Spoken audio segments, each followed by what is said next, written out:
Do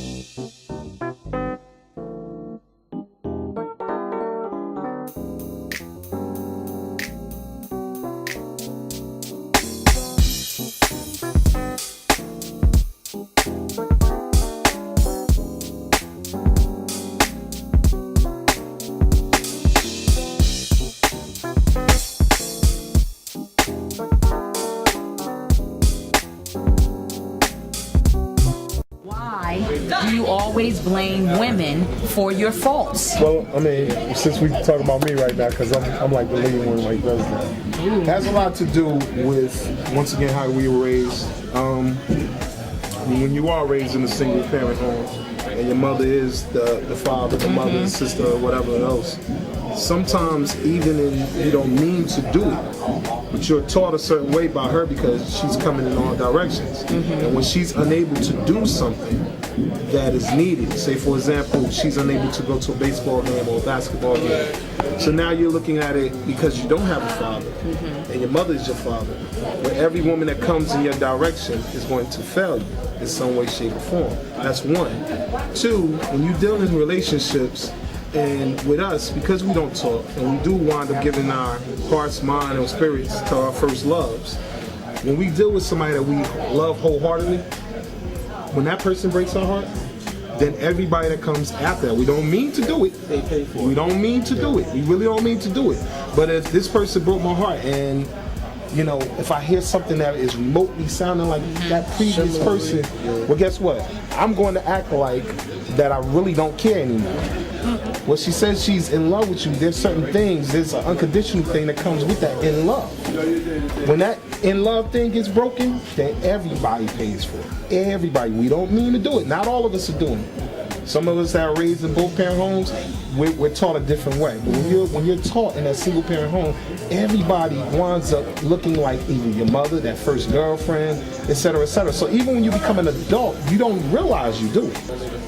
A lot of times when we're in relationships, married or long-term relationships, we're doing things because we think we're supposed to do it. Right. So we sacrifice a lot.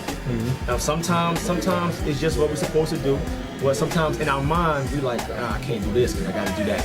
So when we feel like we're put in positions to have to regret any of it, we blame it on whoever we sacrifice for. So if I'm rapping, right? If I'm a rapper and I'm like, you know what? I could probably go down to Atlanta for a little bit. I can't go because you know my girl, she need me, blah blah blah. The second something goes wrong with me and you, now I'm not a rapper because it's your fault. You know what I'm saying? So, you're right. Like it's your fault, right? So it's just not being able to get up over those regrets. You know, we have to start saying, you know, I'm not doing this because this is what my parents did, or because this is what they did. I'm doing this because this is what I want to do. Even taking it further, Jolene, what you said, men and women, are we actually reacting from our own real feelings about stuff, or what we think society, like somebody do something and Jay, you supposed to get mad because your girl hugged up dude a little bit and two of your boys said, well, you know, I know my girl is friendly, I'm not even bugging, but because they put you in that like, yo, your girl was just, you responding like, but inside you really don't even feel that way. But a majority of men feel like we have to do what we have to do for you women. That's bottom line. Majority? A majority. The good men. We talk about men again. Okay, not exactly. We talk about men again. Not boys. No. My bad. We know when we speak when about we talk men about and when we women. look at slavery, we look at the fact that the woman, not only did they separate the husband, but the kids was underneath the women. Two, you had master actually sleeping with this woman. Raping. Okay, whatever, you know, whatever we want to call it. Later on down the line, we wind up meeting our wives again. Kids are grown, the whole nine. Now because she done lived in a big house, and now I'm just an indentured servant, there's a difference. So you missed that. It's a difference. It's a difference. Now we have something that we have to compete with. Men are always in competition. Now you have people that, if this man is driving a Benz and I got the Toyota outside, well, I got to get to the man that got the Benz. I'm always, regardless of what we see it, it's always a master syndrome. You want to talk about house niggas, field niggas, etc. You're talking about back meeting your wife, and now you feel like she's going to pick the dude with the Benz instead of that. All she wants is you. The main thing he's explaining is outside of how she got into Master's home, regardless if it was rape, consensual, or whatever the case may be, she may have gotten used to that lifestyle, because after a while, regardless of what people do, you get used to something.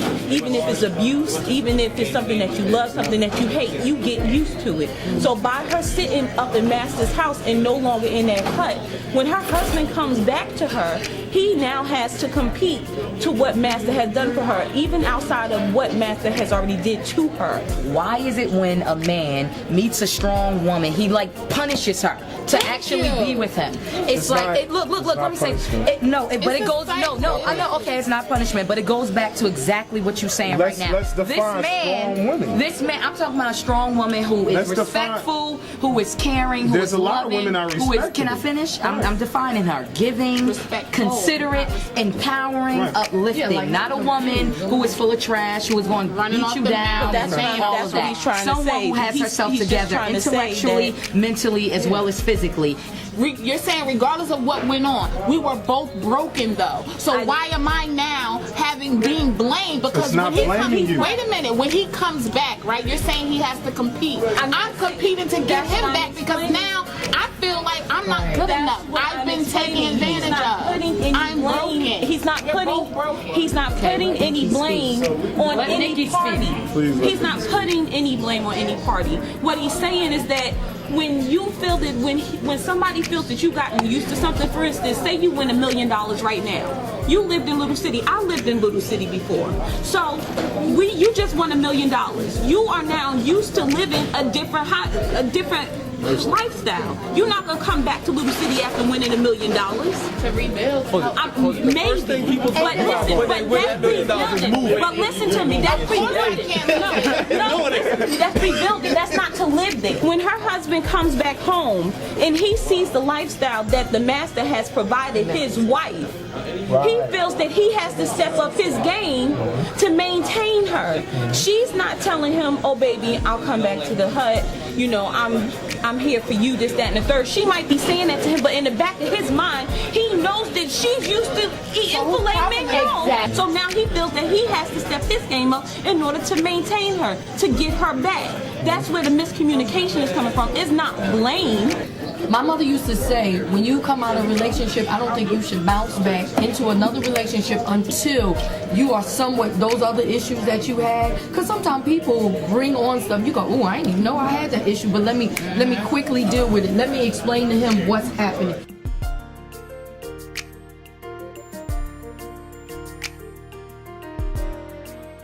You know what I mean? Like be a parent to a kid, man. You know what I mean? We have different outcomes and outcomes, you know what I mean? Like if we start really taking care of our kids and showing them the way that a lot of these shootings and a lot of this stuff, violence and stuff that's going on wouldn't happen. Night, you already know. Live B.I.G. Beautiful, intelligent, gifted. Be true to who you are. Learn about yourself. Don't be afraid to experience things in life. Don't be afraid to say, "Look, I'm flawed." Women, communicate with your man. Men, communicate with your women. Women, get your foot off their necks. Men, open up, speak your mind. Stop expecting them to read your mind. Yes. And just Say that one listen. again. At the end of the day, have big ears. In order to do what you've never done, you have to go where you've never been. Exactly. In order to go where you've never been, you got to do what you've never done. Love, respect, that's the one thing that matters. No doubt. HotSoupVideo.com. Live each day to the fullest. Communication is key. Yes, it is. Live, love, and laugh. That's it. Do it your way. Forget what society says. Forget what this dude is saying, what I'm saying, what they saying. Do you. That's where we're gonna have peace and love and all that other stuff. Do you. That's it. Psalms To the 21. beginning there is an end. To every end there is a beginning. You find out what your beginning starts. Wherever your beginning starts, you seek it, you learn it, you build off of it. And instead of just trying to find individuality, you are made in the image and the likeness of whatever God you want to find. The more you find that God, the more you find where you need to be in life. That's it. And this is another What's the Topic?